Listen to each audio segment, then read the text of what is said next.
Leonardo da ভিঞ্চির সৃষ্টি মোনালিসাকে পৃথিবীর সব থেকে সুন্দরী নারীর ছবি বলা হয়, কিন্তু মোনালিসার ছবিটিতে টর্চলাইট দিয়ে খুঁজেও সৌন্দর্য খুঁজে পাওয়াটা কঠিন। কে ছিল ভিঞ্চির আঁকা ছবিটিতে? আদৌ কি তার কোনো অস্তিত্ব ছিল?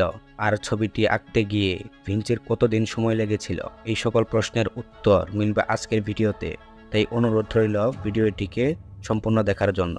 লিওনার্দো দা ভিঞ্চি মোনালিসার ছবি আঁকতে গিয়ে জন্ম দিয়ে গেছেন অসংখ্য রহস্যে, যা বিজ্ঞানীরা আজও ভেদ করতে পারেনি। সালটা ছিল 1503, যখন ভিঞ্চি মোনালিসাকে আঁকতে শুরু করেন।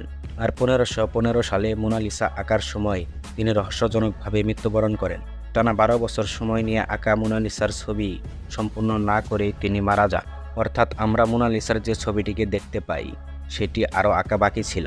ভিঞ্চি মোনালিসাকে কোনো কাগজ বা কাপড়ে নয়, বরং এঁকেছিলেন পাতলা কাঠের উপর। অবাক করা বিষয় হলো যে মোনালিসার ছবিটিকে যদি ভিন্ন অ্যাঙ্গেল থেকে দেখা যায়, তবে মোনালিসা তার হাসির পরিবর্তন করে।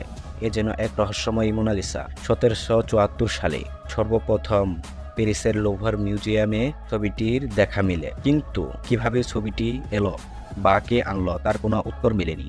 রহস্যময়ীভাবে লুভর মিউজিয়ামে থাকা মোনালিসার ছবিটি 1911 সালে চুরি হয়ে যায়। রাতের আধারে চোরকে দেখে মিউজিয়ামের এক কর্মী পরের দিনই চাকরি ছেড়ে পালিয়ে যান।